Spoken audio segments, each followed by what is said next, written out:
What if there was a place in the ocean where ships vanished without a distress call? Planes disappeared from clear skies, and even rescue crews sent to find them never came back. For decades, the Bermuda Triangle has been blamed on storms, magnetic anomalies, portals, aliens, sea monsters, government secrets, and forces that we still don't understand. But tonight, we're not just talking about legends, we're opening the files. 5 major cases, plus 3 bonus mysteries. Missing ships, missing planes. No easy answers. Welcome to the Deep Woods Paranormal Podcast. Hello, everyone. Welcome back to the new office and back to the Deep Woods Paranormal Podcast. I'm Matt Harvey, and tonight we're diving into one of the most famous paranormal mysteries in the world, the Bermuda Triangle. This area between Florida, Bermuda, and Puerto Rico has become legendary for disappearances, strange compass readings, ghost ships, vanishing aircraft, and stories that refuse to die. Now, some people say it's all explainable. Storms, rough seas, human error, mechanical failure, and the Gulf Stream carrying wreckage away. Others believe there's something much more strange happening out there. So tonight we're going to go case by case.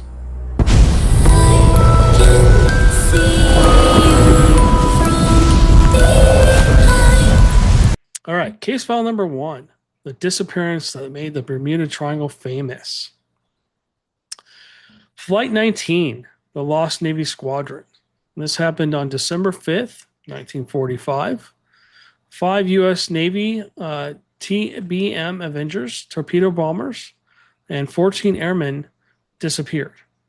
A rescue plane was sent out, also vanished, and had 13 souls on it. So that night, the military lost 27 men. All right, so let's talk about this. Flight 19 left Naval Air Station Fort Lauderdale on a routine training mission. The pilots were supposed to be practicing bombing runs, then return home. Well, something happened over the Atlantic. The flight leader became confused about their location. Radio messages suggested that they were lost and possibly believed their compasses were not working correctly. They were spinning around and malfunctioning. And these were the old ones that they had back in the day. Were not digital or anything like that. They actually worked off magnetic direction and stuff like that. They were pretty accurate. So when weather got worse, daylight faded and fuel started running low, 5 planes disappeared. A PMB Mariner rescue plane was sent out, and it also vanished. That makes this case terrifying, not only because the original squadron disappeared, but the rescuers also disappeared. So that's really strange. And I've watched a lot of stuff on the Bermuda Triangle. They've been searching for these planes ever since. There's been a lot of pilots that have basically been diving on wrecks, thinking they found them and found the 6 Avengers and have not found them. Very strange that they have not been able to find them, especially with today's technology. You'd think they could find these wrecks without a problem, but there's so many different aircraft and planes that have gone down in this area that it's really difficult for them to find. And it's been a long time too. It's been almost 70. It's been over 70 years. All right. So, and this is where the Bermuda Triangle legend really began, because 1 missing plane is a tragedy, but 6 missing military aircraft in one night becomes something much harder to explain. So, case number 2, the USS Cyclops, the giant ship that disappeared. So, this happened on March 1918. It basically was the USS Cyclops. 309 people were aboard. And they were basically carrying manganese ore. It says the USS Cyclops was a massive Navy cargo ship. It was traveling from the Caribbean towards Baltimore. It vanished without a distress call. There was no wreckage ever found. No lifeboats were ever recovered. No bodies were ever found. Because this happened during World War I, some people wonder if it had been attacked Later theories focused on engine trouble, the overloading of the boat, maybe structural failure, or the cargo shifting, which could have made it off balance and flipped it, or sunk it one way or the other, made the boat tilt one way or the other, causing it to lose buoyancy and fall and basically flip over. Um, but that's really strange. A huge ship like that just disappears out of nowhere, um, and they don't know where the ship is. Very strange that this happened. So a ship this big shouldn't have left. Should have left. So a ship this big should have left something behind: a debris field, a lifeboat, a final message. But the ocean gave nothing back. All right, case three: the Mary Celeste, the ghost ship mystery. This was in 1872. This is actually not actually from the Bermuda Triangle, but it basically kind of ties in. It's a similar story. So I figured I'd tie this back into this. Also very strange. The Azores. This happened in the Azores, um, but it's often tied to the legend of what happened. The ship was found completely abandoned. So the Mary Celeste was discovered drifting with no crew on board. The ship was still seaworthy. The cargo was still there. Um, Personal belongings were reportedly left behind, which is strange. I mean, if you're going to go overboard, you're going to grab whatever you can as quickly as you can, right? The lifeboats were missing. The captain his family were actually gone. There was no obvious sign of violence. Hey, no, no, no, no, no, no. Theories include alcohol fumes, fear of explosion, bad instruments, weather incursion, or panic had set in. And that's the reason the crew may have just jumped overboard. Maybe they didn't have time to lower the lifeboats or whatever. Maybe they thought the boat was going to explode, or the fumes were so intoxicating. Maybe they, had a mental issue and fell or jumped overboard. Um, but it's very strange that they just abandoned ship without any lifeboats. Number one. Number two, if I'm going to jump off a ship and I think something's going to happen, I'm going to grab a life raft. I'm going to grab one of the boats. I'm going to grab some food, something, anything, before I just disappear off the ship. And the crew is never found, what I understand. This is a great legend versus fact case because it shows how some mysteries get absorbed into Bermuda Triangle lore, even though they don't fit perfectly. What would have had to happen to make the crew want to jump, right? All right, so case number four, the Star Tiger and Star Ariel, two passenger planes vanish. This happened in January 30th, 1948. 31 people missing. The Azores to Bermuda was the route. And then the Star Angel, that was the Star Tiger. The Star Ariel happened on January 17th, 1949. So it happened a year later. 20 people went missing. And this was also Bermuda to Kingston, Jamaica. So these two cases are eerie because they involve the same airline and same aircraft. The Star Tiger vanished while flying towards Bermuda. No confirmed wreckage was ever found. Less than a year later, the Star Ariel also vanished after leaving Bermuda. Weather was reportedly not extreme in the Star Ariel case. Communications were normal until contact was lost. There was no distress call. Um, possible explanations Possible explanations include mechanical failure, fuel issues, a fire, um, radio failure, sudden emergency. But two similar disappearances close together help feed the idea that the triangles was dangerous for aircraft, which doesn't really make a lot of sense. I mean, storms could possibly knock a plane out of the sky, downdrafts, stuff like that. But for them to both go missing like within year's time makes you wonder if maybe foul play was involved, if these people were basically hijacked. Maybe the plane was hijacked or something. Makes you wonder what other things could have happened besides the sea gobbling them up, right? And of course, one plane vanishing is a mystery. Two planes vanishing from the same airline in the same region within a year, that starts to feel like a pattern. It makes you kind of wonder what's going on. So, case five, the Witchcraft, the boat that vanished near Miami. This happened on December 22nd in 1967. The boat was the Witchcraft, interesting name. Uh, Dan Brock and Father Patrick Horgan. They reportedly went missing about 1 mile off Miami. They took the boat offshore to view Christmas lights from the water. I guess Barack called the Coast Guard. Excuse me, Barack called the Coast Guard and said the boat had hit something. So you're thinking, okay, maybe it's going to start sinking or something. Um, he reportedly asked for a tow, not in a dramatic rescue. So he wasn't panicked or anything like that. He was just, hey, we hit something. Can you come get us? The boat was also close to shore when rescue crews arrived very quickly, but the boat was gone. The men were also gone. There was no wreckage found. The creepy detail, the boat was reportedly designed with flotation features, making people wonder how it vanished so fast.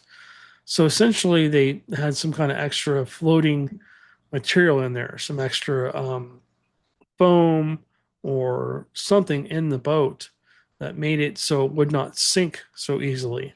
Um, and for it to disappear like it did seems very strange. Again, it makes you wonder if foul play is going on, or Pirates of the Caribbean type thing, or maybe somebody hijacked the boat or something. So this wasn't deep in the Atlantic. This was close enough to see Miami. That's what makes the Witchcraft one of the creepiest cases in the Triangle legend. So bonus case number one, the DC-3 flight NC-16002. This happened on December 28th, 1948. It was a passenger aircraft, 32 souls on board. The route was from San Juan, Puerto Rico to Miami.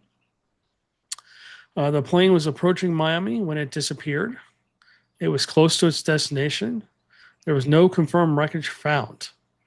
There was questions about electrical problems and battery issues before takeoff. Still, the plane vanished with no final answer. So that's really strange. Somebody brought up a while ago that these planes may have been, because of the navigation issues and the compass issues, that maybe these planes went down like in the Everglades, or maybe they flew off course, and that's why they can't find the wreckage. So maybe they're not where they think they are. Maybe they went off course, or maybe they turned around somewhere, or got lost, or weren't going the right way. Maybe they turned around and went the other way. And then as they were approaching, they realized they weren't where they were supposed to be, and then all hell broke loose. Um, but still, it doesn't explain how a plane gets close to Miami and then simply disappears. Only thing it could have done is gone down, possibly, or flown into maybe another airport. Makes you wonder. It makes you wonder if maybe some of these people purposely made these planes disappear, or was something else going on. Did they fly into some kind of um, paranormal activity? Did they fly into a portal? That's a big theory on the Bermuda Triangle. Is people are saying that UFOs are grabbing these people, abducting the planes or abducting the boats or whatever. There's another theory that they're flying into portals. There's a lot of theories out there on what's going on with the Bermuda Triangle. If storms are taking these ships down, or these planes down, or there's gas that's coming up, bubbling up from below and making the boats lose buoyancy, and they just go straight down, um, then why aren't we finding the actual ships? Why aren't we finding the planes? Where are these planes going? Especially if they're a mile off the coast. I don't think there's gas off a mile off the coast. There could be. If you're into the paranormal or you research the Bermuda Triangle, I would love to have you on. Come talk to me about this, because I love the Bermuda Triangle. I think it's one of the greatest places for mystery out there. Now, I'm not saying that every single thing that happens in the Bermuda Triangle is, paranormal related, but maybe, 1 or 2, maybe 5% of it could possibly be. Another 90%, I'm sure, is just weather and stuff like that. I'm sure this happens in other places too. From what I've done my research, it sounds like it happens a lot. Ships and planes and stuff go missing. You got Michigan that has the Michigan Triangle too, over the Great Lakes, where ships and planes and stuff go missing as well. So it makes you wonder if this is not just happening in the Bermuda Triangle. And maybe we'll look up that next, and we'll talk about that next if you guys are interested in that. All right. Bonus case number 2, the SS Marine Sulphur Queen. All right. This was in 1963, so a little closer to modern times. This was a tanker ship and had 39 crew members. So it says the ship was carrying molten sulfur, excuse me. It disappeared near Florida Straits. Some debris was found, but the ship itself was never recovered. The ship may have had structural problems. It says the cargo was extremely dangerous and hot. Makes sense with the molten. Skeptics point out to mechanical issues and structural failure, which is definitely possible. But the disappearance became another major triangle case. This case may have a practical explanation, but it still ends the same way. A ship gone, a crew gone, and the ocean keeping most of its evidence. And the last one, bonus case number 3, the Carol A. Deering. So this happened on January 1921. Basically, the crew vanished. Doesn't sound like the ship vanished. It says it was a 5-master schooner, is the ship, and it basically was found run aground near Cape Hatteras. All right, so the ship was found abandoned. The crew was missing. Lifeboats were gone. Food was reportedly being prepared. The navigation equipment and papers were missing. Interesting. Theories include piracy, mutiny, storms, or rum running activities. Like the Celeste, this is more of a ghost ship's mystery than a clear Bermuda Triangle case, but it fits the larger legend. So that's interesting. It makes you wonder if maybe they got out to, maybe they docked the ship, not docked the ship. Maybe they put an anchor down on the ship. Maybe they were transporting a bunch of goods into the coast, like I was saying, bootlegging or whatever, and got to shore and, basically deliver the cargo. And maybe something went wrong when they deliver the cargo, right? Something happened. Uh, People got, unalived, if you will. Maybe they got buried somewhere, and the ship basically maybe got caught in a storm, and basically the anchor came loose, maybe, and then just got pushed onto shore. Who knows? Again, they were making in the middle of making food, which is strange. You wouldn't think the crew would have just left in the middle of making food, but the lifeboat's missing and the crew gone. Maybe something happened aboard. Maybe there was a fire or something, so maybe they abandoned ship. Who knows? But what doesn't make sense to me about all this stuff is if a crew's going to abandon ship and they actually take the lifeboats, shouldn't they show up somewhere? You see what I'm saying? If they're abandoning the ship, they're rowing to shore, and they actually arrive on shore, some shore, anywhere, you'd think they'd be, trying to get the authorities involved. Hey, this happened or that happened. We had to abandon ship or something, right? So a ship can be found. A mystery can remain because sometimes the scariest thing is not what disappears; it's what gets left behind. So, guys, what do you think the Bermuda Triangle is? Is it a paranormal hotspot? Is it a magnetic anomaly? A portal? A place where storms, currents, and human error come together at the worst possible time? Or is it simply one of the busiest and most unpredicted stretch of ocean in the world? The truth is, every case has its own facts. Some have likely explanations, some are exaggerated by legend, But others still leave behind one thing that haunts. But others leave behind that one haunting question: how does something vanish without a trace? And that's why the Bermuda Triangle still pulls us in. And that's why the Bermuda Triangle still pulls us in, because the ocean doesn't always give back its secrets. So if you guys enjoyed this episode, you can listen to Deep Woods Paranormal Podcast anywhere you watch or listen to your podcasts, including Speaker, YouTube, Rumble, Spotify, Apple Podcasts, and more.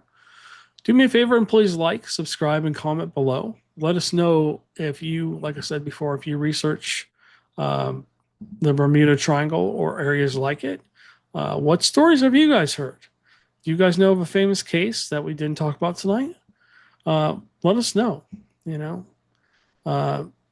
and then also, if you just hit the like button and subscribe, we have more videos coming your way and stuff like that. Also, if you guys saw the K2s lighting up behind me and stuff like that, or saw anything else, because I saw a shadow right before I hit record, and I did a little pre-recording before this.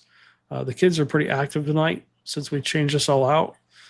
Essentially, they've been very, very active in the house and in here, knocking things over and moving stuff. And now they're lighting up the K2s. I'm sure they're enjoying the K2s. I can see one of them flashing behind me. So, all right, guys, this is Matt with Deep Woods Paranormal. We're making the paranormal normal. And of course, I will catch you guys.